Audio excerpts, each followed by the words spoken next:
Hello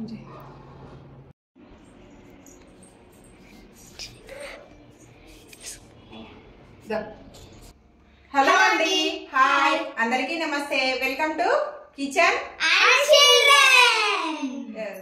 ఈ రోజు recipe ఏంటి? పాస్తా. పాస్తా ఎవరికి ఇష్టం? మాకు.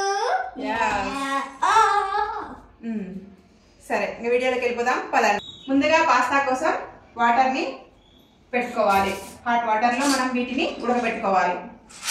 ఓకేనా? ఓకే. ఓకే.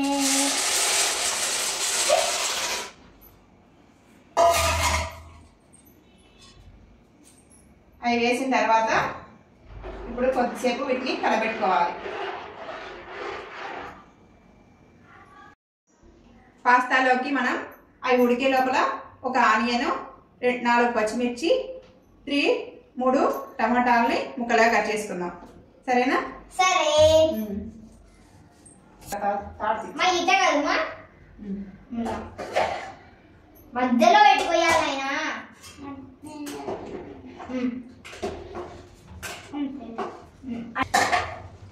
అక్కడ పెట్టుకోద్ది. చూడండి, పాస్తా ఉడుకుతూ ఉంది. ఇలా కొద్దిసేపు వీటిని ఉడికించుకో.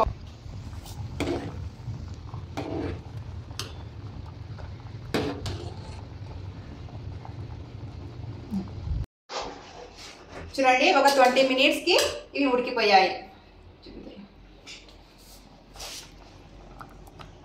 చూడండి, 20 మినిట్స్ పట్టింది నాకు ఇవి ఉడకడానికి. వాటిలోని వాటర్ అంతా స్ట్రెయిన్ చేసుకున్న తర్వాత వాటిపైన 1 గ్లాసు వాటర్ని వేసుకోవాలి, నార్మల్ వాటర్ని. అలా వేసుకోవడం వల్ల ఈ పాస్తా అనేది ఒకదానికొకటి అతుక్కోకుండా మనకు పొడి పొడిగా వస్తాయి. మనం వేసిన వాటర్ అంతా కూడా కిందికి స్ట్రెయిన్ అయిపోవాలి. అలా స్ట్రెయిన్ అయిపోయాక మనం ఇప్పుడు పోపు వేసుకుందాం. ఈ పిల్లలతో చేసే ఈ పాస్తా వీడియో మీకు నచ్చినట్లయితే ప్లీజ్ లైక్ చేయండి, షేర్ చేయండి. లైక్స్ మాత్రం ఇవ్వడం లేదు. స్టవ్ వెలిగించి స్టవ్ మీద గిన్నె పెట్టి గిన్నె వేడయ్యాక 3 టేబుల్ స్పూన్ ఆయిల్ వేసుకోవాలి.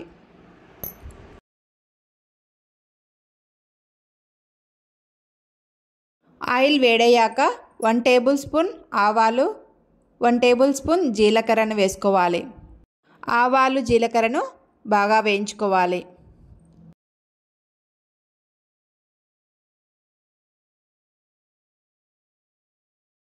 చూడండి, ఆవాలు జీలకర్ర బాగా వేగిపోయాయి. అవి వేగిపోయాక మనం ముందుగా కట్ చేసుకున్నటువంటి ఆనియన్స్ని, పచ్చిమిర్చిని వేసుకొని బాగా వేయించుకోవాలి.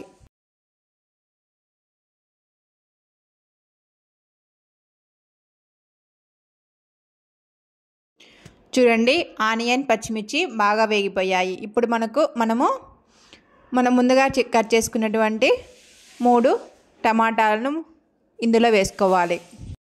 ఈ టమాటాలను కూడా వేసుకొని బాగా వేయించుకోవాలి. ఇవి బాగా మెత్తగా మగ్గిపోవాలన్నమాట. ఆ తర్వాత 1/2 టేబుల్ స్పూన్ పసుపును కూడా వేసుకొని బాగా కలుపుకోవాలి. టమాటాల పైన ఇలా పసుపును వేసుకోవడం వల్ల టమాటాలు త్వరగా మగ్గిపోతాయి. టమాటాలు మెత్తగా మగ్గిపోయిన తర్వాత మనం ఉడికించుకున్నటువంటి పాస్తాను వేసుకోవాలి. పాస్తాను అంతటిని వేసుకొని పాస్తా పోపులో బాగా కలిసిపోయేలాగా మనం బాగా కలుపుకోవాలి. పాస్తా అంతా పోపులో బాగా కలుపుకున్న తర్వాత మనం ఇందులో మ్యాగీ మసాలా ప్యాకెట్లు చిన్నవి దొరుకుతాయి కదా, వాటిని తెచ్చుకొని వేసుకోవాలి. ఈ మ్యాగీ మసాలా ప్యాకెట్లు కొన్ని ఘాటుగా ఉంటాయి, కొన్ని ఘాటు లేకుండా ఉంటాయి. మనం ఘాటు చూసుకొని వేసుకోవాలి, లేదంటే పిల్లలు ఈ పాస్తాను తినలేరు ఘాటు ఎక్కువైతే.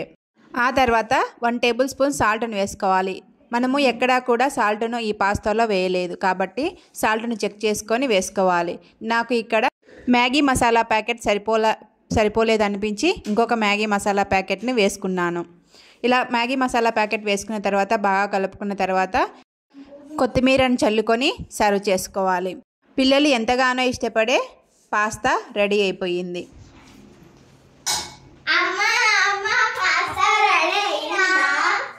రెడీ చూడండి, ఇదో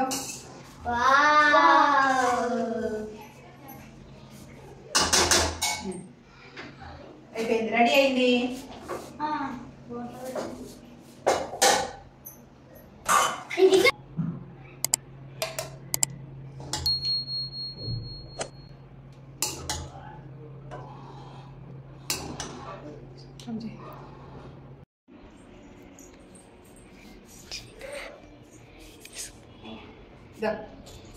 టేస్టీ టేస్టీ ఈ పాస్తా, డిలీషియస్ పాస్తా మీకు నచ్చినట్లయితే లైక్, షేర్, సబ్స్క్రైబ్ చేసుకోండి. మా ఛానల్ని ఆదరించండి. ఇలా మంచి మంచి వీడియోస్ మీకు అందిస్తాను. Thank you for watching.